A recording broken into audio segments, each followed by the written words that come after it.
Now you're all very welcome to the racing room. It's Ronan Groom here presenting again with the usual crew, aka Harry and Tony, as we look back at all the big stories out of the racing and gambling industries over the past 7 days. Before we do get into the nuts and bolts of the podcast, I'm just going to touch on the news around Oisin Murphy in the last 7 days. So I'm sure you're well aware, news broke last week. Oisin Murphy has been charged by Thames Valley Police in respect of a single vehicle collision back in April of this year. We want to make it clear from the outset that we will not be able to discuss this story because Harry acts for Oisin and would not be appropriate for us to comment given that Harry is on the podcast today. I think it's fair to say that if you want coverage of the story, it's been fairly well ventilated and aired elsewhere on various different platforms. We'll kick off with our big news today, which is AK, you're transitioning. I'm sure people will have seen the tweets you put out. Why is this a big day for AK Bets? It's a big day roll in general, providing it takes a day. Hopefully it's done today.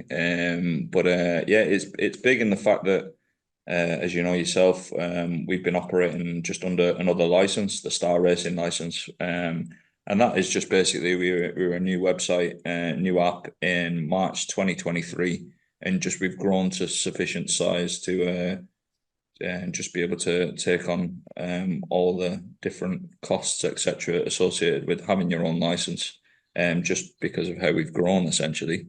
So yeah, really looking forward to it. It's going to give us a lot more flexibility, a lot more freedom. It's going to allow us to make our own decisions, which is quite important to me, just regarding different functions of the business.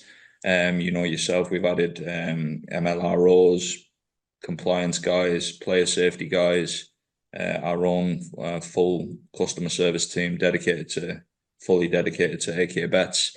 And we're just going to be able to respond to customers even quicker than we already do, which is pretty quick anyway. And yeah, it's just going to give us full control over everything we do rather than having things outsourced. I think if you would have had an account previously on that license, you couldn't open an account with us, which is obviously bad for us. But I think that we've probably got to a size where there's a little bit of cannibalization of the couple of brands that were on that license as well. So it's going to suit everybody, I think, and massively looking forward to it. I love to live and die on my own decisions, and we can certainly do that now. So yeah, it's going to be a big day and a big week, and yeah, hopefully we can kick on and get even bigger, basically. Yeah, we'll watch this space. More freedom. It has to be a good thing. So we'll see how things develop. Before we get into the race through, Tony, you wanted to mention quickly a little extract you've been reading from a book recently. I'll give you the floor here. Yeah, I've been reading a book called Unbreakable. It's about a woman called Lata Brantisova in the Czech Republic in the 1920s, and she broke the mold over there by breaking into the men's world of jump racing there. And it's all about her quest to win the Pardubice, which I think she did, spoiler alert, in 1937. But she started riding in the race in 1927, and obviously she came across a lot of opposition from all the male riders who were primarily in the army, etc. So she came across a lot of sexism there and a lot of opposition to her actually just even deigning to ride in the race. And the Czech Republic, the Czech Jockey Club at one point didn't know how to deal with this, so they asked the English Jockey Club, and this was back in 1927. And I'll just read out for you. This made me laugh. They asked them for advice. This is what the English Jockey Club wrote back to the Czechs. They wrote back saying that the question didn't really arise in England, as women were happy to ride in separate races and no woman would dare to enter the Grand National. But ultimately, there was nothing in the rules to prohibit such a thing. They insisted, however, that if a woman did ride against men in the Velka Pardubice, she must be provided with a separate changing room. And obviously that made me laugh because nearly 100 years later, we've got the situation where, it's going to take about 8 years for that to come to fruition over here. Well, not quite, but you know what I mean. It's just back 100 years ago, the English Jockey Club were insisting on separate changing rooms for women, and we get the pictures we get at the moment. Mad. Yeah, quite a good way to link the two, I guess, quite literally. Well, before you get into racing review, Tony, we must tip our caps to you. Absolutely superb tipping performance this week on the column 25-1 winner of the Northumberland Plate Spirit Mixer amongst winners there. So you must have been pleased with the way your Yeah, tips went given this week. given the way my morning went, and I had some unwanted visitors at some time in the evening or early morning. Yeah, so that was good, but we don't really kind of like focus on that. I mean, we'll leave the booming to others. Yeah, it's been quite it was a low key weekend, relatively speaking, until we come onto the Curragh anyway. But yeah, we had some high profile deaths. We had Barry Hills passed away at 88. Um, Massive news in the Racing Post. At one point on Sunday, they had 8 different stories on him. And it was just I didn't realise how much what a successful trainer he was. So yeah, he passed away. We had the service of Thanksgiving for Peter Easterby last week. And overnight, well, actually, it was on Saturday night, but it came to fruition. It came to our notice late last night and this morning. The legendary US trainer Dwayne Lucas also died last week at the age of 89 on Saturday night. Yeah, well, oh yeah, and Paul Cole, 83-year-old, he's still living, thankfully, but he's going to retire with his son Oliver taking over. So, in many respects, changing the guards all around there. On the track, really kind of like low key. Spirit Mixer won the Northumberland Plate. Quinault won the Win and You're In for the City of York Stakes in August, with an all-way win in the York Stakes, the Criterion Stakes at York. That was a good result, owned by an old Betfair colleague of mine, Tom Morley. I was going to say Whirlpool there. Well, saw off Calpana in the Pretty Polly Stakes. Calandagan won the Grand Prix of St Cloud after a run of seconds, so that was good. And obviously the star event of the weekend was the Irish Derby. The Lambeau visually looked really unimpressive, hit 3-1 in running before picking up a 101 rated stablemate, but the time was ridiculously quick. And the form was given credence by the Epsom place horses finishing third and fourth. So um, maybe that was better than it looked. But yeah, that was the on the track efforts from the Curragh. But the main discussions points were elsewhere, and I might as well just tee Anthony up. But I was before you do, Tony, I was just going to jump in just on Barry Hills. When I first moved to Ireland, Yeah, I was renting a gaff in California, and there was a library near it. And as somebody who wasn't brought up in horse racing and had just joined a bookmaker in Ireland at the time, I was trying to, without much money, was trying to consume as much information on horse racing as I could to get a better understanding. And I read his book. Is it called Frankincense and More? Have you yeah, heard that book? Have you read it? I don't yeah. know if you've read Frankincense it. was the horse he landed the gamble with. Yeah, it's very good from memory now. I read it in I took it out the library. Tala Library had that book, and I rented it or took it out from there. And it's a cracking book actually. It's definitely worth a read. I haven't touched on it for 15 years or whatever, but yeah, it was definitely a good read, and it might be worth some people picking up and having a read about some of the stuff he was involved in throughout his life. It was fascinating. Yeah, I mean, if you go on the Racing Post site, they were literally 8 different stories about him, and obviously he funded himself as many trainers did back then through gambling. Well, I don't think they'll be able to do that now, but yeah, he definitely knew the time of day when it comes to landing a touch. Anyway, yeah, back to the Curragh. Um, like I said, the action on the track was pretty low key. Um, but there was a lot of talk surrounding a couple of points. One was Aidan O'Brien's comments saying criticism of the Curragh was nonsense. And John Magnay bizarrely made a point about him saying he backed Lambourne in the Whirlpool, of which Ryan Moore is an ambassador. So all the Coolmore team are very much pro Curragh. Um, and the press, I imagine the press were told to kind of like fall into line behind them. because there was no end of journalists that were tweeting out that how great an occasion it was. I don't think one of them was there actually, but we won't mention him. And just the other talking point before Anthony takes the stage. This was the really bizarre thing about it. I mean, a lot of the crowd figures are given out, and people just say that people take them with a pinch of salt anyway. But this was absolutely bizarre, and I did follow up with a journalist in question this morning. The crowd was 11,200 according to the attendance figures yesterday, which was down from 11,418 last year. But the journalist of the Racing Post said in his piece this morning that the 2024 adjusted figure was actually 10,300, not 11,014, which was 11,418, which was the official attendance figure. So I'm not sure how you adjust down by 1,100 plus to get to that.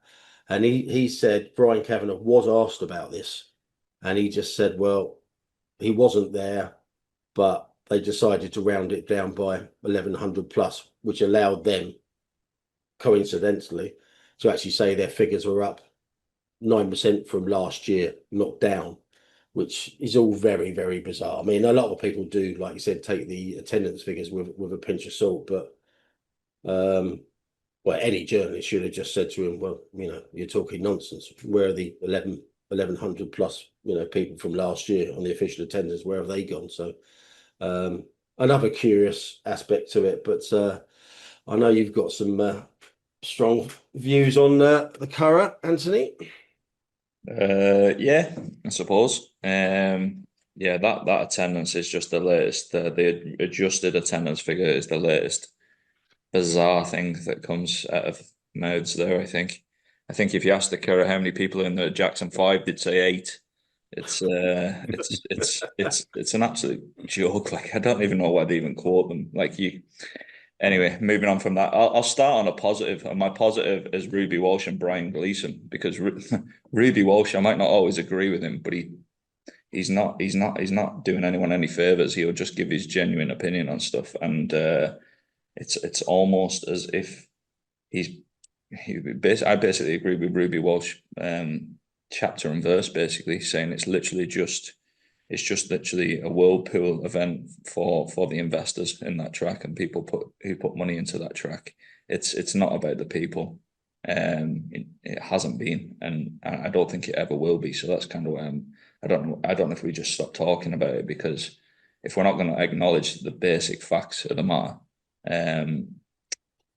sure, what's the point, I suppose? Like you said, there's been a very concerted, it seems to be a very Victor Anichebe Labour politician get journalists to tweet about how good it was all at the same time.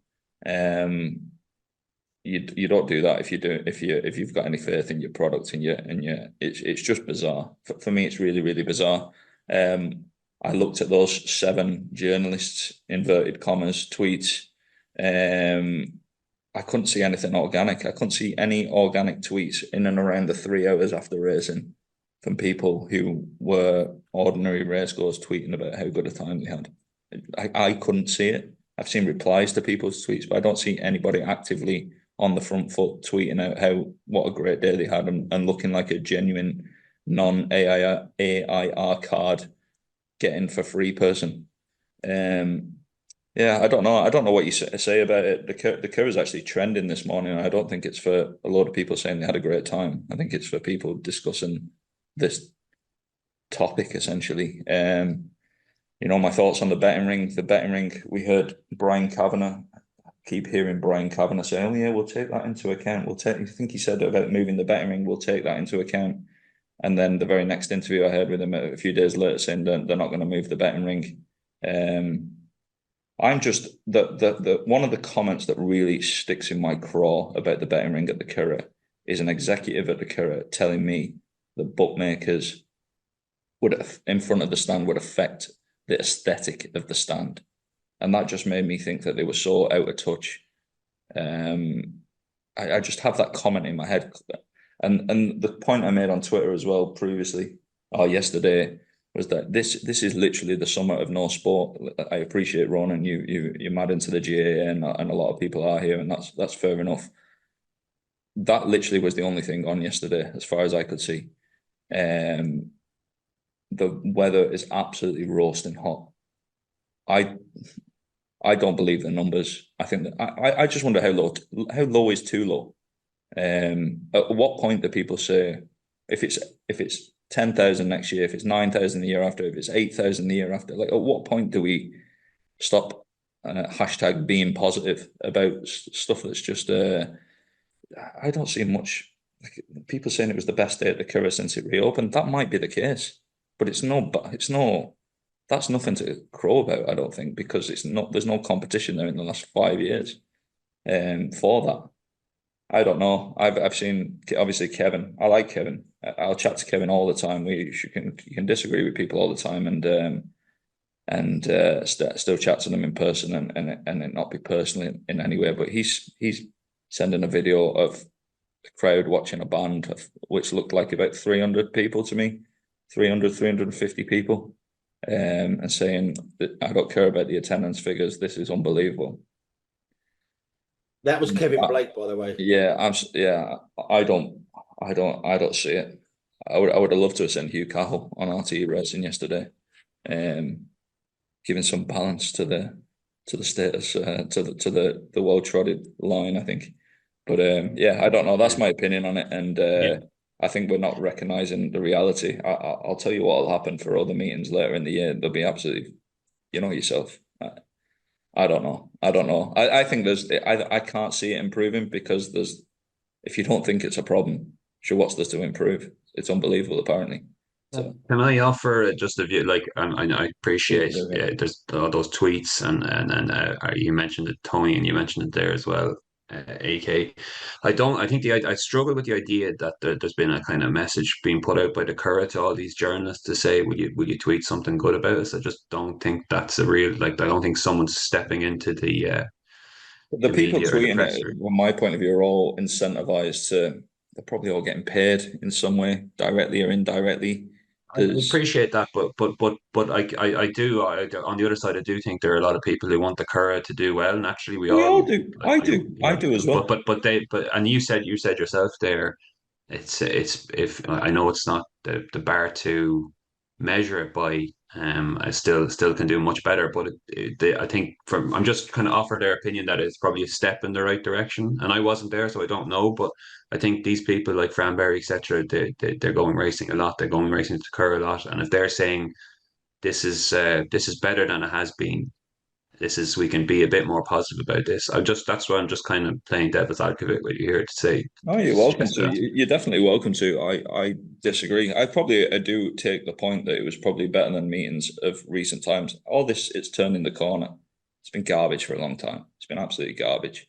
There looked like there were some people in that picture enjoying themselves. I'm very conscious of there was no sport on and it was 24 degrees and there's a hell of a lot of people not acknowledging reality. And we're being told 2 years ago it's massively turning the corner. There's nobody there, lads. There's nobody there most of the time. I'm telling you now. That's the Irish derby. If we're happy with that, we might as well give up, in my opinion. Yeah, and look, I think we've discussed this in the office before, just sporadically, I suppose, AK. And I think you labelled me as a apologist for the Curragh at one point, which I'm not. I would have been critical of it down the years, you know. That And sounds like something I'd say, Ron. So go on. yeah, I'm absolutely not. I'm not trying to defend it. I think the struggle I think I said you're definitely going to get a job at HRI after AK Vets or something like that. But I just think it's a great example of getting the PR right from an early stage. I mean, I still think the car is just struggling from the decision to race on during the redevelopment when they decided, well, we're not moving our races to Leopardstown. How could you possibly move the Irish Derby to I Group just Ones? think And it's literally they've been in a rut since that, and it's just been negativity, and everything bad thing that happens is multiplied, and they just can't get out of it. I just think it's a great example of how to get to PR and how PR is correct or how important it is from the start. I'd agree with that, but I'd also say that the last 3 years, the people that are turning up off the street, I just don't think they're coming back. That's why stuff's going down. I think that's the bread and butter of things. I think there's a big problem at the moment with Whirlpool. Like I'd say if Whirlpool, I'd love Whirlpool just to take the absolute piss and just say we'll have an hour between each race, because they bloody do it. Like they can do essentially what they want. Whirlpool can set the agenda at these big meetings in the UK and Ireland, and the UK and Ireland is basically just a feeder league for the whims of Far Eastern gamblers. Basically, it's I just don't like it. I think we should have more confidence in what we're doing. We should tailor it to the market, that when it all disappears. I think it's just all very, very short term cash grabby.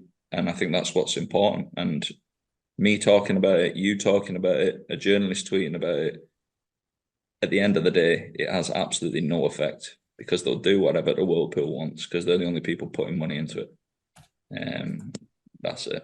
I think that's sad, to be honest. I agree. I agree. And I think it's a sad indictment for so much money and taxpayer money put into the Curragh. And when it comes to the biggest day of all, the Whirlpool basically calls the shots for sure. But what about lads, Harry or Tony? Do you want to come in on anything? It's like interesting maybe to hear the view from your side of the water on the Curragh. Is it kind of indifferent, or are you kind of getting what sort of vibe you're getting from the whole thing? Well, I've not been to the Curragh in decades, so I can't really comment on the experience itself. I suppose it's just nice to hear that there are similar problems on both sides of the Irish Sea with attendances at racecourses generally. No, listen, I've don't go, so I've not much to add to it. I think that the Whirlpool issue is a really interesting one, and it goes back to the whole who's in control of racing generally nowadays, and the media rights and deals and the levy funding do cause these conflicts between making money in the short term and arguably growing interest in the sport generally. Yeah, I think just as my final point on it would be, Curragh very, very quick. If there is any kind of rain, they'll say the reason the attendance was down was because of the rain. I don't see any comments saying 11,000 turned up because it was 24 degrees outside. I don't think you can have it both ways. I'd say that interest is continuing to fall, in my opinion, with all things neutral or equal. I just don't think people from abroad, for Far Eastern gamblers that are putting money in, should be just dictating the program to people in the UK and Ireland. I just don't think that should be the case. But it's a business at the end of the day. Yeah, I was going to say, I mean, you can say as much as you want, but if I think figures were bandied around for that 3-day fixture that Whirlpool, the course was going to get 750 grand on the back of that. So as a business, and a struggling business by the sounds of it, Struggling business, you are going to bend over backward for that. But if the downside of that is, I mean, I think Johnny Deneen was very critical of the actual Sunday card. Yes, he was like just the Irish Derby and no other group races, all handicaps. Chief Forrester wrote a good piece there, as you pointed out, Tony, with the earlier in the week.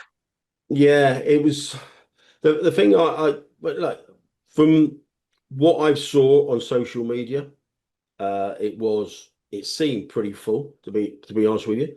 But if 11,000 is the limit of their ambitions, or they're happy with that, it's so far into. Is it even 11,000? Like, is it even 11? There's no confidence in any of the numbers that are put out. Like, I don't think it is.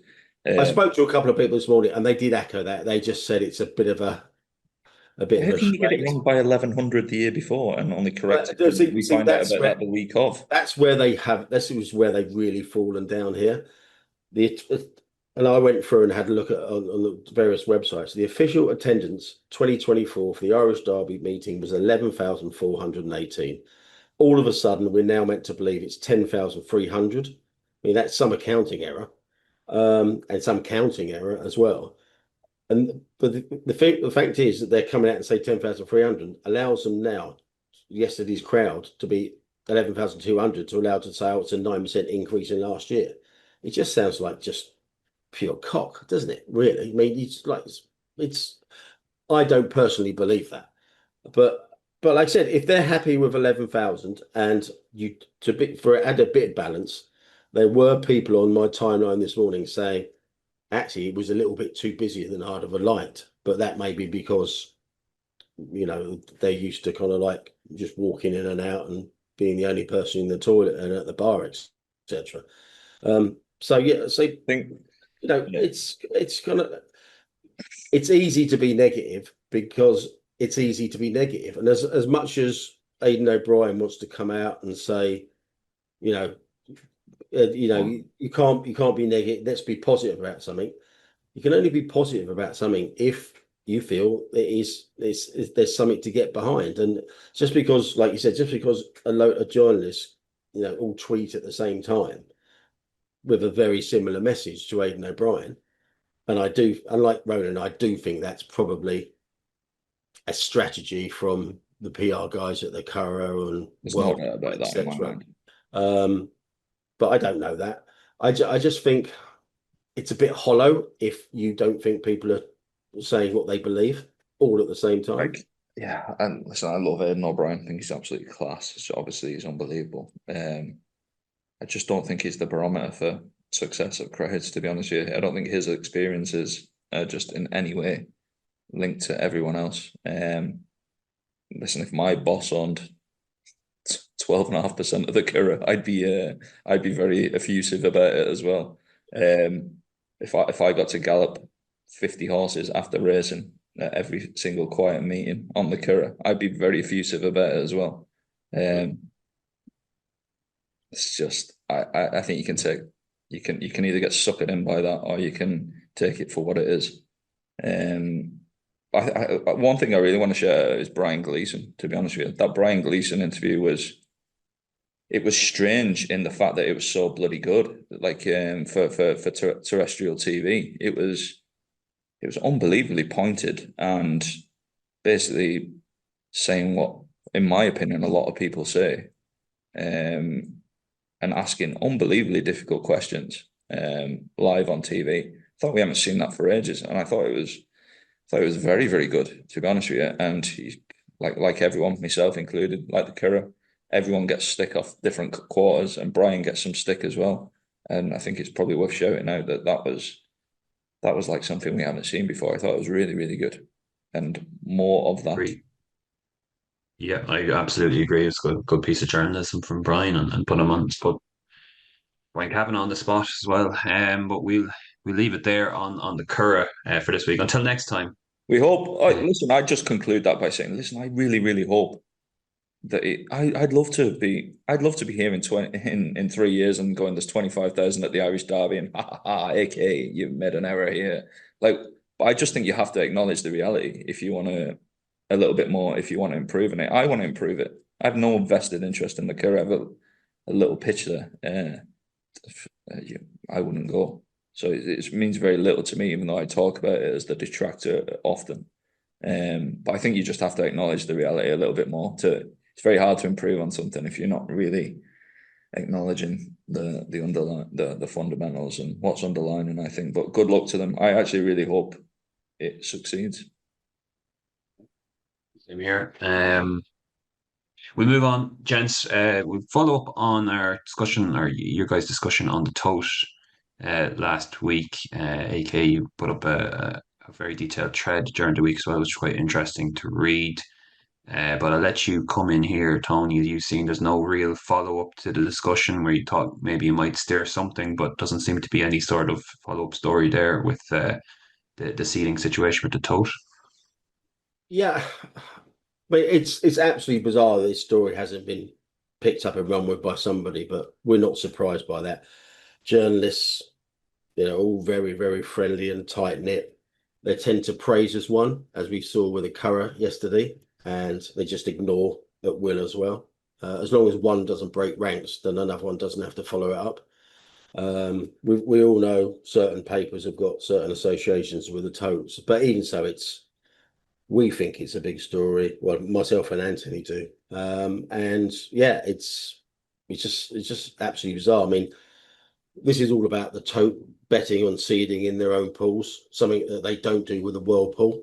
because they don't need to, because Hong Kong provides massive liquidity, and two, if they tried to get involved in those markets, their whirlpool markets, they'd be told to back off in no uncertain terms. But yeah, a few people have got in touch with me privately about last week's piece. One claimed that the Tote would have been making 3 to 4 million annually from the place bet alone from their seeding and betting. Now, I will caveat that by saying he wouldn't be in a position to know that, but he was a previous big player in those pools, and presumably he's saying that I'm not making anywhere near as much money as I did. Someone is. Is it the Tote? Now, like I said, I don't know the answer to that. But I asked someone who's closer to the Tote than he is, and he said, well, if he's saying that, he'd probably be in a fair position to make that claim, because they are, quote unquote, eating his lunch. So again, until we've got an actual kind of like people in a position to ask the questions that can get an answer, they wouldn't respond to us. They just haven't done since we started talking about this in August last year. Then we don't know. It could well be that the Tote, they're not doing anything wrong whatsoever. They've updated their terms and conditions. They're being more transparent about that, but we don't know to the extent of what is happening. But until you get a well-placed journalist to actually kind of, like you said, ask those questions, then we'll still be relatively in the dark. Yeah, it's just kind of like, it's just disappointing that something that is trumpeted on all the websites. They give the Tote returns, they give the guaranteed Tote returns. ITV cover it as well. But when it comes to a story like this, it's kind of like nothing to see. And there clearly is something to see, but we don't know the extent of the Tote's involvement. And we don't know. Well, we haven't had basic questions asked or answered. But like I said, the Tote are doing nothing wrong. There's no legal implications about what they're doing. But it will just be a courtesy to punters to actually put more meat on the bone when it comes to details, exactly what they're doing. Or anything to add there, AK, or do you want to move it on? I just think commenting on it, even my thread on Twitter, making comments based on some of the public information and how that's changed over time. And for me, like you're assessing this whole situation with 30% of the cards facing up and 70% facing down. There's just so many questions here. I have a million questions. I'd love to dig into it because I'm actually quite interested in it. I have a million questions, unanswered questions, questions not answered, not asked even. I just think this is the biggest story in racing, to be honest with you. Sorry, Curragh. Oh, God. I think this is just a 30-minute rant. I think this is the biggest story in racing. And what else can we say? Can I just ask you, AK, just for my understanding more than anything, where do you draw the line between seeding markets and betting into your own markets? It depends where time of bet's quite important, I think. If there's nothing in the pool, you seed when there's nothing there, basically. Seeding is when there is it's like the exchanges seed their own exchanges. Yeah. It's when there's nothing there. It's when there's an empty box. That's seeding, because you want to get the market started. My problem with this is I think a lot of this is betting rather than seeding. And I think the distinction there is the time of the bets being placed. Yeah. If these bets are being placed on the off, that's not seeding in my view. That becomes far from seeding. That's right down the other end of the spectrum. And that's the distinction I make there. Quite impressed with myself to come up with that answer just on the spot there, Harry. Yeah, I put you on the spot. Sorry. You had me panicking there a small bit, but like I think I've articulated it as well as I could. So yeah, seeding is you're filling empty spaces and making it look like there's a market when there isn't one. I think when you're playing when the market's most liquid, you're not seeding, in my opinion. And that is, my opinions on this. I don't like it. Or yeah, and as I guess you'd be open to anyone from the Tote coming on and or coming up to the podcast, emailing Tony or one of or you even just to with any sort of reply and happy to discuss in future. But there's no point us talking about it every week and no I'd one's going love to pick it up. I'd love that. I'd love a toilet made out of gold. There's loads of stuff I'd love. Like it's we'll see what happens. Please come on. There's only so much we can. Times we can mention it again if no one else is going to really fun with that, I guess. But we'll move on. So Simon Michaelides, he's away. He's gone. He's leaving his role just to put the nuts and bolts of this. He's leaving his role from Great British Racing. So he was essentially the front man for the marketing and promotion of British Racing in this role. And you may recall the lads recently discussing the 3.6 million marketing campaign. The Going is Good was the name of that campaign. And he was basically the central figure behind that project.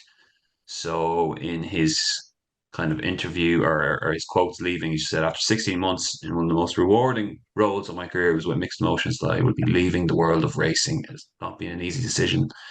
Um, and he's leaving basically just a month after this campaign was declared. And he said he was incredibly confident about what it can do for the sport. Um, so where does that leave us, Harry? Are we and what does it say about that whole campaign, which you guys weren't exactly over the moon with when the first parts of it came out, anyway? Yeah, and look, I think it's fair to say that in racing, it wasn't enormously well received. I suppose the difficulty is I'm not really sure how this campaign works. Is it that you set it up, press a button, and then it kind of rolls out over a period of time? In which case, perhaps he's done the work for the campaign, and it's a natural time to leave. If it requires management by the guy who was in charge of creating it, then it does seem, on the other hand, odd timing to be gone within a month of the launch of this campaign. You can read into this, it may well be simply the former, that he's done his work and it's time to move on. People do, he's moved on to another job.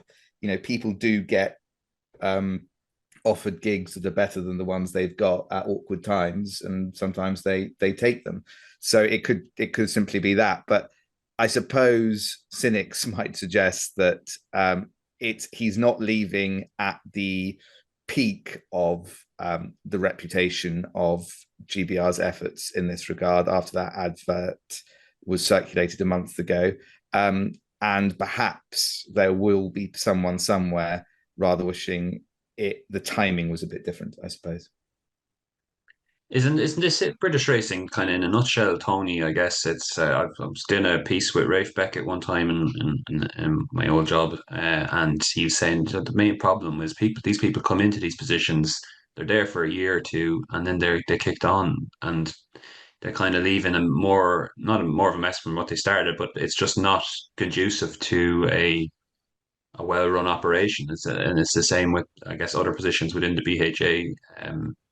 Would you agree with that sort of statement, and is this a good example of that, or what do you think? Possibly. We don't know. We don't know, if it was literally he's just left to get a better job, or whether the people he reported into were very underwhelmed by what's happened in the month previous. So I think he's working out his notice period, so he's not doing an immediate runner.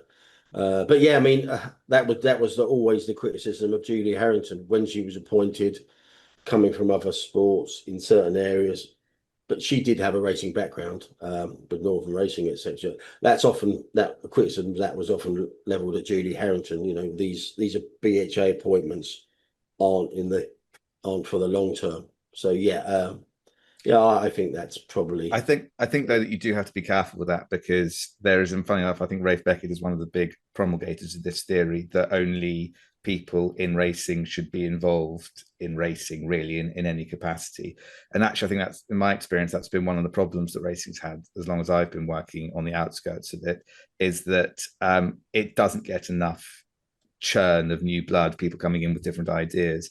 And so while I completely accept that this is 16 months is perhaps not ideal and the timing isn't ideal, I do think we want to encourage people from other sports, other industries, like Lord Allen, for example, who doesn't have much of a racing background. I don't think it's a bad idea to have an element of that.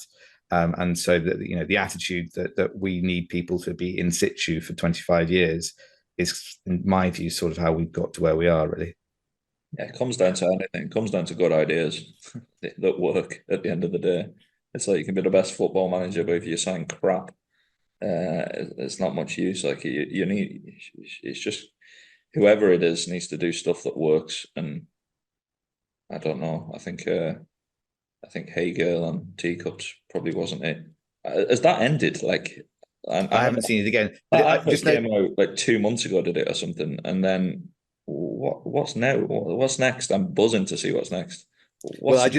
There is an irony in the guy who came up with the advert, which was seeking to make more people interested in racing, has left within a month of creating that advert, the sport altogether.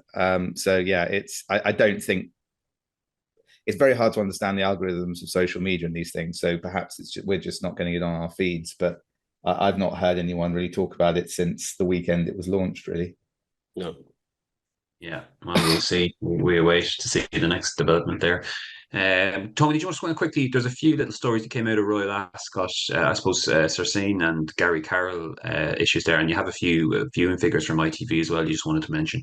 Yeah, just very quickly. Gary Carroll got a 14-day ban and a £5,800 fine for his ride onto scene at Royal Ascot. That would have hit him quite hard, I imagine, because he's obviously not a high-profile jockey as such. Went 2 over, so 8, so it's doubled because it was a Group 1 race, so a group race. So yeah, that was bad news for them. And yeah, some ITV viewing figures came out last week for Royal Ascot. The Saturday hit a high of 930,000 viewers, but the average viewing figures fell to 650,000. But the big news there, and I think it's probably the most pertinent one and the salient one, is the audience share went up to 11.7% from 9.72%. So that's the one, because everyone consumes their racing in different ways, watching it now. So that was the one that's always pulled out. But if I'm being honest, Royal Ascot on TV, and you're going to get a lot of people tuning in for the pageantry, the royal angle. I just thought a peak viewing figures of 930,000. I think that sounds really low to me, considering you would have got people tuning in for, that's half-hour segment before racing starts. It just seems, for a showcase of our sport with many strands, a peak viewing figure of 930,000 seems just low to me. But like I said, it might be just people watching it in different avenues to the ITV, to terrestrial coverage. But yeah, it just sounded. It might be slightly. You'd love to understand these things a little bit more. It genuinely might be a little bit linked to it just being absolutely boiling and people not being in the house as well. Just as basic as that. It might not be as bad as it. I agree, it does sound low, but when you consider some places with 30 degrees, there's not many people sat in the front room sweltering, I'd say. I just one little touch on there for me is just Gary Carroll. I think he's very underappreciated for and has been for a hell of a long time. I think he's very good. Yeah, absolutely. Moving on to Nick Russ to step down as chair of the Gambling Commission's Industry Forum in November after 2 years into position. Now, what is the Gambling Commission's Industry Forum, I hear you ask? So this is basically set up by the Gambling Commission in 2023, made up of members from Britain's gambling sector, and its role is basically to provide views of the industry about the Commission's plans and its service to the industry and its consumers, basically kind of represent the views of the stakeholders, I suppose. Just read out his quote quickly while he was leaving here, gents. So Nick Russ said, "I think the Commission has got a very tough job on. I think they're under-resourced and they're doing lots of good work, but the public policy discourse with regard to gambling does frustrate me at times. I've found myself feeling that I should be lobbying on behalf of the industry, when actually my role is to provide advice and guidance to the Commission. The Commission has not frustrated me, but the public discourse about gambling and the pressure on the Commission around the policy that emerges from that can be frustrating." So how significant might this be, Harry, or is it just another thing that we replaced to Well, kick on? it's hard to say because I don't really, it's not particularly been made public as far as I'm aware what Nick Rust was doing, what projects he was working on. I think it sounds like he was a general advisor to the Gambling Commission. It's interesting his comments, I think, on what's frustrated him being the public discourse rather than the Gambling Commission itself, and what he calls the pressure on the Commission around the policy that emerges from that discourse. That's very interesting because I think what that must be hinting at is the anti-gambling lobby. And he is hinting there that the Commission does consider itself under pressure and is perhaps making policy decisions, in his view. I don't want to read too much into this, but it does suggest that he thinks that the Commission is perhaps making policy decisions or under undue pressure from the anti-gambling lobby when making policy decisions. So that's an interesting insight from the inside, if that is what that comment is intended to mean. It's good to hear that he thinks that the Commission is doing more about the black market, because I think that is obviously a huge threat, existential threat, really, to everyone, punters and operators, that they're working hard on the fair and open part of their charter. Effectively, what the Act requires them to do is to ensure gambling is fair and open. I think that there are a lot of people who would say that they've been a bit slow on that side of their regulatory duties. So it's good stuff. He, in terms of, he obviously thinks that the Gambling Commission has done rather well in the circumstances, or is doing rather well. Let's see if that plays out. But ultimately, it's hard to know exactly. I certainly don't know exactly what he was doing for the Gambling Commission, so it's hard to say whether this is a hugely important departure. He is well regarded within the gambling industry, where he worked for many years, so perhaps it'll be a loss for operators. Will probably feel it's a loss to the industry that he won't be sort of on the inside, as it were. We can ask him off the record when we on Friday when we're at we can find out the truth on Friday, exactly. Yeah, so look out for that. There you go. Next week's podcast set up already. And also I'll zoom by this, gents, if you don't mind, just a general, another kind of Lord Allen update as such. Well, kind of musing in the background, I suppose, but it was reported in the Racing Post that radical plans to shake up the way British racing is governed are to be discussed by representatives of the racecourses and sports participants. So news comes following a board meeting at BAJ on Tuesday, where discussed proposals for a new governance structure for British racing made by the body's intended new chair, Charles Allen. So it seems like that's still cooking away in the background. We'll move on to Darren Pearce sets us up a question nicely for Natasha Cookson's ban. I presume you all seen this, gents. The Lady Ryder dropped her hands at Cartmel on Friday. So I'll just read out Darren's question because it leads us in nicely. Would love to get a view on Natasha Cookson's 28-day ban in the last at Cartmel on Friday. The Stewards report said she would have won, yet I don't see how anyone could use the word would. Clearly deserves a ban, but 28 days seems harsh. What do you think there, Tony? Is that a good point to make?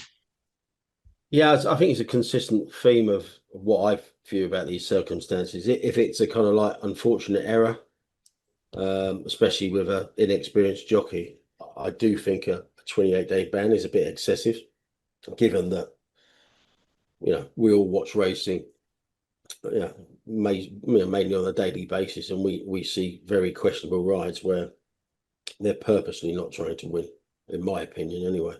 And when it's an obvious error like this was, then yes, I've got some sympathy, especially when they're when they have very, very little kind of like experience.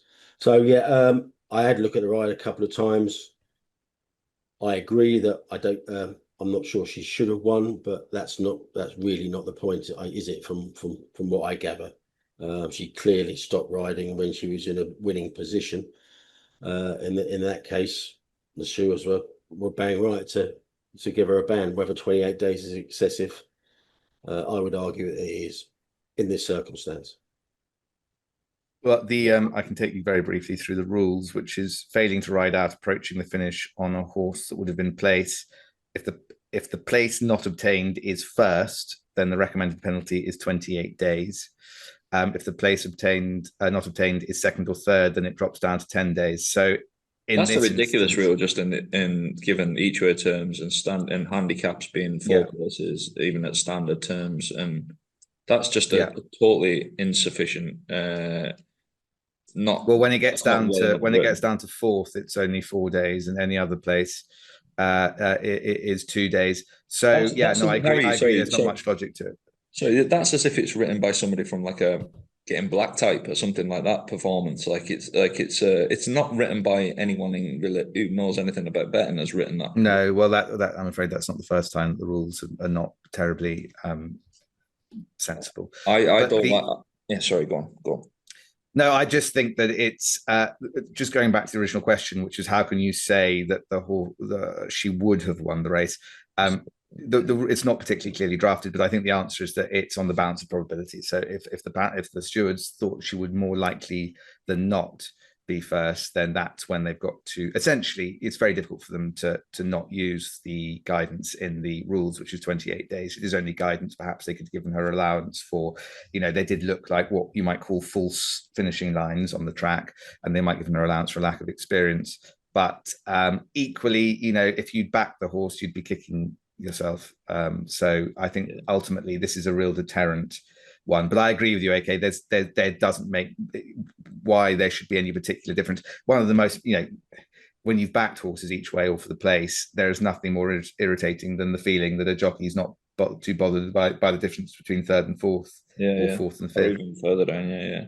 I just don't like you actually clarified it there a small bit, but I don't like anyone giving probabilities like absolutes, like would have. That's just that. Well, the rules racing are full of that. It's like rules on interference, where the panel literally have to say to imagine what would have happened in the race but for the interference. Basically, have to kind of dream up a whole different scenario of how the race would have played out. There are a few instances like that in the rules. Yeah, it's not ideal, I don't think, but yeah, bit of a grey area. Thanks to Daniel Valentine for his question, just pointing us in the direction of King Power, obviously significant owners in British racing, but potentially in a bit of trouble here. So Daniel just asked, hope not too late, but haven't seen anyone mention it. But on football media, you can see this King Power on the verge of bankruptcy. They had a winner yesterday and are prominent in a number of stables, obviously, especially Andrew Balding. Could this be another large powerhouse gone? So I think the King Power Group having a bit of issues with their kind of duty-free business over in Thailand and suffering a bit there, trying to battle with that. But potentially a big story development there, Tony, if it does an impact on their interest in sport in Britain. Yeah, like I said, they had a 25 to win on TV on Newcastle on Saturday.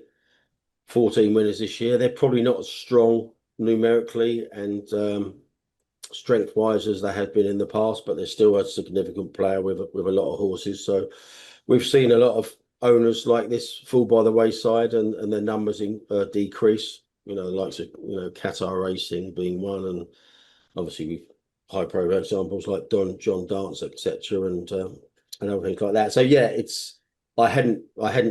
Thanks for Daniel to actually flagging that, because I hadn't clocked it. But it's a concern for the trainers involved for sure.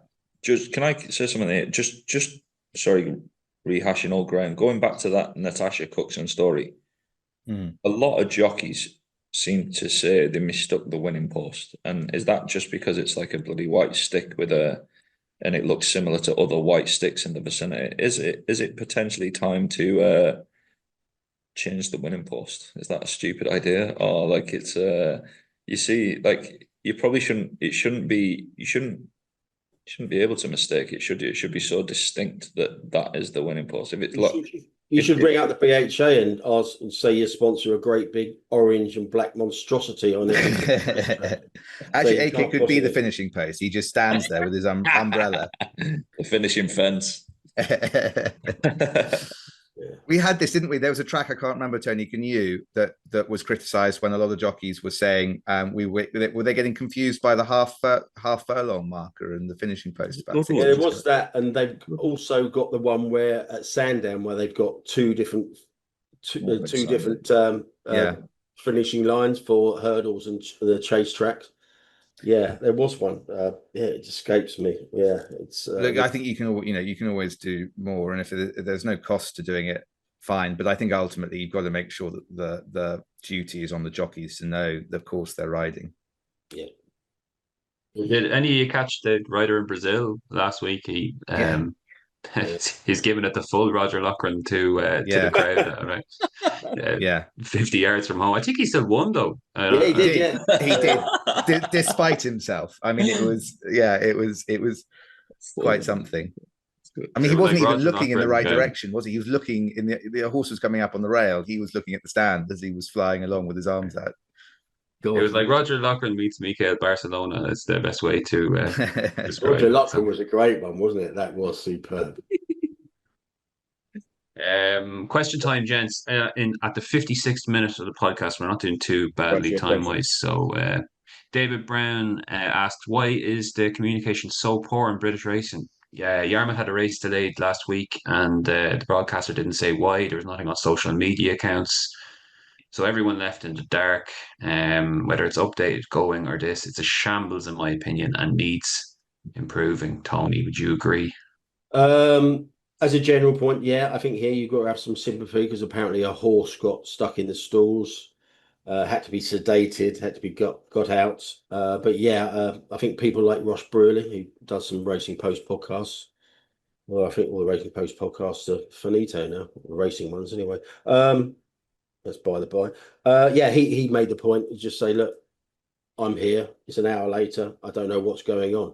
So yeah, communications can always be better, but I think it sounded a pretty precarious time for the clerk of the course and all the people involved at a Yarmouth race course. So you can probably give them a pass for not saying I need to get something up on social media or our account, etc. Sure. Peter Gardner and Paul Newton, kind of the same question. I'll just summarize it for you, gents. Thanks for the questions, but you're just asking basically why the Newcastle, York, Doncaster all on the same day on Saturday. The race planning is a joke here, taken away from each other, I suppose. This is just rehashing old ground. This is what the likes of Lord Allen was looking to change, basically. Is it simple as that? Where the race fixtures are organised just much more efficiently, I suppose. Yeah, I think that's right. I think that's exactly what Lord Allen is trying to do, isn't it? Is saying that we need someone who can rise above narrow self-interest and say, no, you're having this, you're having that, because that's in the better interest of everyone. And it's what some of the racetracks, understandably, are not particularly keen to give up. The politics of fixtures must be a complete nightmare to deal with. Yeah, just in response to Paul Newton's question directly. York actually bought that fixture off Newmarket, but William Darby obviously clocked the question this morning, and he gave me an answer to Paul Newton directly. York Racecourse to Newcastle is 91 miles. That's an hour and 50, so i.e., so not on each other's doorsteps. I'll do it in about an hour and 30 or two. Yeah. York had an attendance of 28,459. A bit more than the Curragh, Anthony, and they had 78 declarations and £300,000 worth of prize money. So I think William makes the good case there of why they bought it and how successful it was. Some track, isn't it, York? I don't know anyone who has a bad word to say about York. Even just looking at on the television on Saturday, the crowds on the far side, amazing. You have to get there soon. Sticking with you, Harry, for Matt's question here. Can Harry see there being a class action lawsuit or similar against bookmakers at some point in the future, like PPI or car finance, as in I've been refused payment by a bookmaker? Sorry, is that clear? Do you know what he's asking there? I think generally clear enough. People have sought to suggest that they could bring class actions. What it's a difficult question to ask, because what are we talking about? You certainly can't bring a class action because they won't take a bet, because it's perfectly clear that the law is that bookmakers are not required to take bets. It would depend what it's on, and generally speaking, what happens in these circumstances is you need some kind of body that gets involved and makes a finding that there has been some kind of negligence or breach of contract. I think we're probably a very long way off anything like that happening, so I wouldn't be counting on it. I see no signs that it's likely to happen. Let's put it that way. Can I flip that around from a bookmaker point Can of view? bookmakers sue punters on a class action? Not far off. If people are placing bets on things that they know they've happened and purposely targeting feeds, etc., which might be slow, do you think there's any recourse there? Yeah, there's definitely. If someone is trying to place a bet, on the basis of, take us back to our election date, it's the same thing. If someone's trying to place a bet on, and they know the result of the market, that is probably a criminal offence. Are you talking about after time? Yeah, so there would be. It's the same everywhere I've worked. You get certain, you might call them syndicates. They certainly behave in syndicate fashion with different accounts, placing bets on things that have already happened, like literally targeting feeds where there might be an issue. And I mean, obviously, you have to show in a synced manner, like not by happenstance. Like, I think it's like we talk about things from both sides. Listen, I've been on both sides of the fence, and I've been on one side longer, and it's not bookmaking. Yeah, some of the things you see from the other side that operators don't talk about. It's just interesting. I think that there's literally some very we see some behavior, even around chargebacks and things like that. Like, anyone who tries to chargeback that, like there's a few things that probably people aren't aware of, that like they never get them anyway, but they're obviously, in my opinion, I bet everyone's listening to this podcast and saying the world's smallest violin, Anthony. I'm just. Well, I think Anthony is very subtly making the point that it's not just bookmakers that take advantage sometimes, and he's right that, obviously I act for some bookmakers as well, and some of the try-ons are scandalous from punters, but that it is true that it works both ways.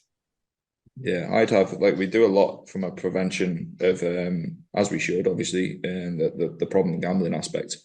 I'd have lists actively between bookmakers banning these people that focus on that stuff, and maybe more, to be honest with you. But that's another point.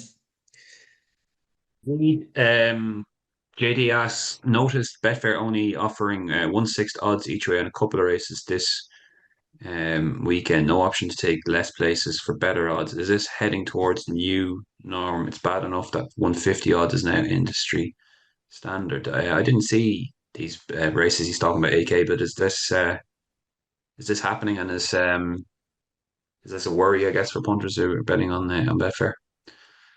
He's talking about the sportsbook, obviously, Betfair sportsbook. I'll be honest with you, I don't have that much of a problem with it.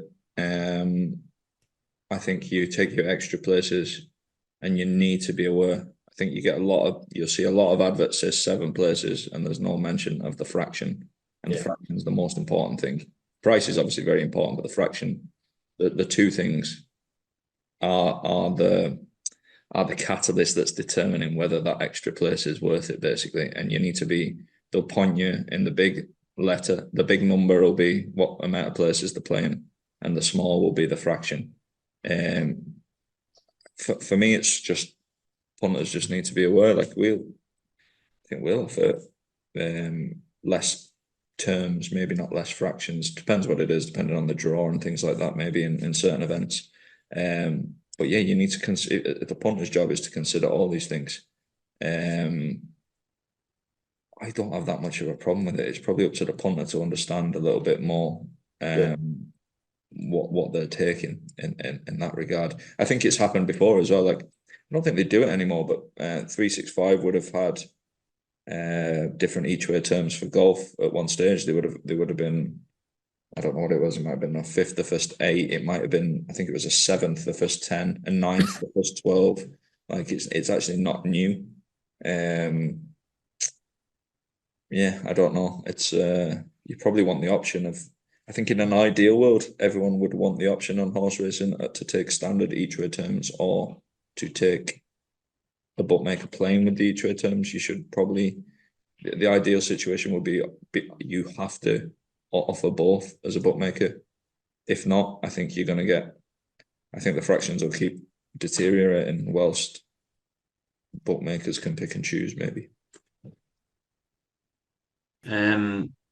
A question from Andre Jordan about basically just talking about the Curragh, which we've kind of done already, Andre, but also asking why has Betfair only got exchange odds on the odds checker grids? Plus, what is the problem with Sky Bet on the odds checker grids? Do you know anything about this, Tony? Is there what's it alluding to?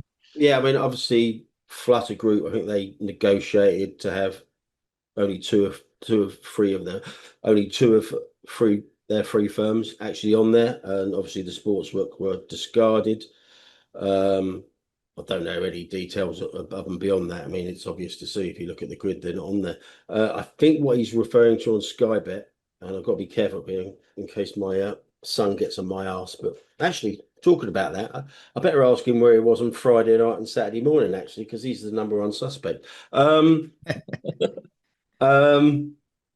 Yeah, I mean, I think he's referring to the fact that Sky Bet, there's been a lot of talk about it, and people have contacted me about it. The prices that are displayed on Odds Checker tend to be, on occasions, different from when you click straight through to the site. But it could well just be coincidence. It's a time delay. It happens with all firms on there. So I imagine he's referring to that. I wouldn't have any kind of like firm details about whether that's a fair comment or not, but I have seen it myself. Yes. From the outside looking in, you'd imagine there's some kind of dispute there. I think Ladbrokes were off the grid for a while and came back on. I think Paddy Power and Sky Bet, the fact they've both moved from fairly prominent positions down to the AK arse end of the grid, and the sportsbook's disappeared. I think there's probably plenty going on with the sportsbook. I think I think they've might be right in this. They've closed their affiliate program in the last month as well. So I'd imagine Betfair Sportsbook are making, for whatever reason, I don't know, making lots of changes to their cost base, I'd imagine. Because that happened at the same time they disappeared off the grid, from what I saw. So I'd imagine there's something slightly bigger at play potentially there. And then maybe moving down the grid might be a negotiating tactic. It would be my guess. That's the name of the podcast, the arse end of the grid. Ian Mackey, not really a question, I suppose, but just read out what he's kind of the point he's making here. So, how much better is the Irish program, especially with National Hunt, where they have a 2 week break after Tipperary on Tuesday? So they have a 2 week break, and then Tipperary on Tuesday have 107 horses entered for an 8 race all chase card with the Grade 3 Grimes Hurdle there on Thursday evening, worth 72,000 in the lead up to Galway. Less is more, 100%. Tend to agree with you there, Ian. WV Horse and Cricket, and a regular questioner for the podcast. Question for you, Tony. Do you take notice of any trainers and jockeys in form? Does it affect your betting strategy? Also, who do you think is the most up and coming trainer? He'd vote for Dylan Cunha. Yeah, with him on Dylan Cunha. Very, very good since coming over from South Africa. Good strike rate. He was a good trainer with other people's casts off. Jockeys in form, no, it doesn't bother me whatsoever. Trainers in form, yes, it does. I always include trainer form for all trainers with horses running on the ITV cards. And yeah, I take a lot of store in that. A lot of people don't, but mysteriously they tend to tip a lot of horses whose trainers are in red hot form. So I think there's a bit of denial there from some people.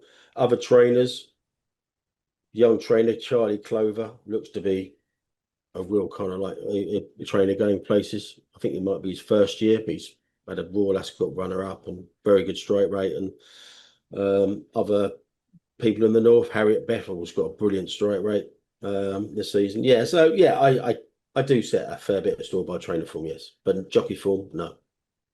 Okay. And final question, Chris Davis just asking, why have people all of a sudden started raising the question about the cost of going racing? Seems they've all agreed to start asking this question, yet prices haven't changed. Um, Harry, anything in that? The price of going racing, more or less the same? I'm not sure that it is more or less the same, and I'm not sure what period we're talking about, and I'm not sure what tracks we're talking about. But I think that it just feels we've got a cost of living crisis. People have less money, and I think it's about value for money. So it's not so much what you're paying; it's perhaps what you're getting for what you've paid. And I think that's where I think we mentioned the other week you could get into Royal Ascot for £25. And yet there are some really dreary meetings where you'd struggle to get in for half of that. And I think that remains a problem, certainly on this side of the Irish Sea. Indeed, that'll do us, gents. Unless any other business, we can leave it there. Sounds good. Yeah, very good. Good. Very positive. Oh, good. Very positive. Yeah, very good. If you're having a bet on the AK Bet site, check out the big prices tab this week. Just don't do it today, because we won't be live there. But obviously Wimbledon, amongst the big sporting events this week, we'll be betting very competitively. So check those prices out on the big prices tab. So all that's left to say is thanks to the lads for their time and comments this week, and thanks to you for listening. And we'll catch you next week.